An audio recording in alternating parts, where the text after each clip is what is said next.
একদম শুরুতেই আপনার কাছে একটা প্রশ্ন রাখি, নিউজিল্যান্ডের এই দলটা কি দ্বিতীয় সারির নাকি তৃতীয় সারির দল? তবে যে দলই আসুক আন্তর্জাতিক ক্রিকেট খেলতে, যেহেতু নিউজিল্যান্ড নামের দল এসেছে, নিশ্চয়ই আপনি শক্তিশালী মানতেই চাইবেন। শক্তিশালী যে আমি বললাম সেটা কিন্তু বাংলাদেশের কোচ ফিল সিমন্স প্রেস কনফারেন্সে এসেও জানিয়ে দিয়েছেন যে দ্বিপাক্ষিক সিরিজে যারাই খেলতে আসবে তারা তো শক্তিশালী দল নিয়ে আসবে, কিন্তু বাস্তবতা কি সে কথা বলে?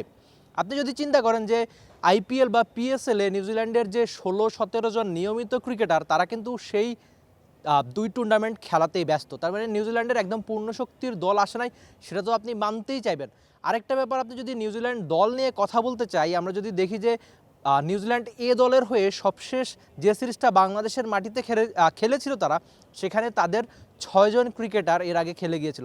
তো এই সংখ্যাগুলো জানায় যে নিউজিল্যান্ড দুর্বল দল হলেও, মানে তুলনামূলক আগের চেয়ে দুর্বল দল এলেও নিশ্চয়ই তারা বাংলাদেশের এই কন্ডিশনে তারা লড়াইটা করবে। নিউজিল্যান্ড নিয়ে যদি বলি আরেকটু, তাহলে সেখানে সবচেয়ে বড় প্রসঙ্গটা আসবে টম লেইথাম, তাদের ক্যাপ্টেন, 160-এর বেশি ওয়ানডে ম্যাচ খেলা।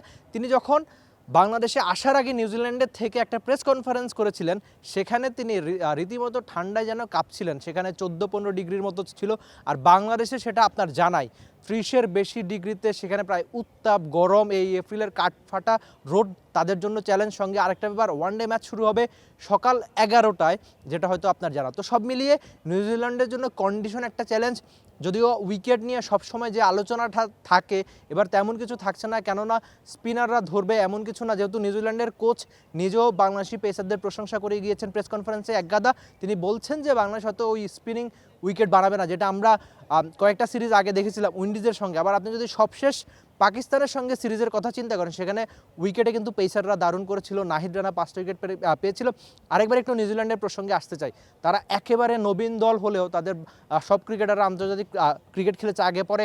আপনি যদি দলের বাকিদের কথা চিন্তা করেন, সেখানে হয়তো অনেকগুলো নতুন নাম, নতুন মুখ নিউজিল্যান্ডের সঙ্গে রয়েছে, কিন্তু দ্বিপাক্ষিক সিরিজে তারা সবসময় বাংলাদেশের সঙ্গে দারুণ ক্রিকেটটা খেলে।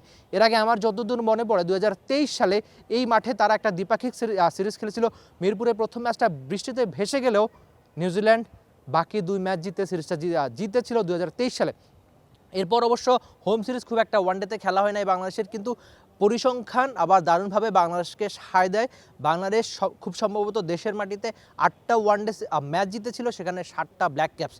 আর ওভারঅল যদি আপনি চিন্তা করেন, সেখানে পরিসংখ্যানে কিন্তু ব্ল্যাক ক্যাপসরা অনেক এগিয়ে। তো দ্বিপাক্ষিক সিরিজ শুরু হওয়ার আগে নিউজিল্যান্ডের সঙ্গে বাংলাদেশ লড়বে। আর 2027 ওয়ানডে বিশ্বকাপের যে সমীকরণ, তার দিকে দাঁড়িয়েও বাংলাদেশের এই সিরিজটা অবশ্যই গুরুত্বপূর্ণ। সব মিলিয়ে নিউজিল্যান্ড তাদের বি দল বা সি দল যাই আনুক, নিশ্চয়ই মাঠে ক্রিকেটের টম লেইথামের দল দিতে চাইবে তাদের সেরা ক্রিকেটটাই। দেখা যাক এই নবীন নিউজিল্যান্ড মাঠে ক্রিকেটে কেমন করে থাকে।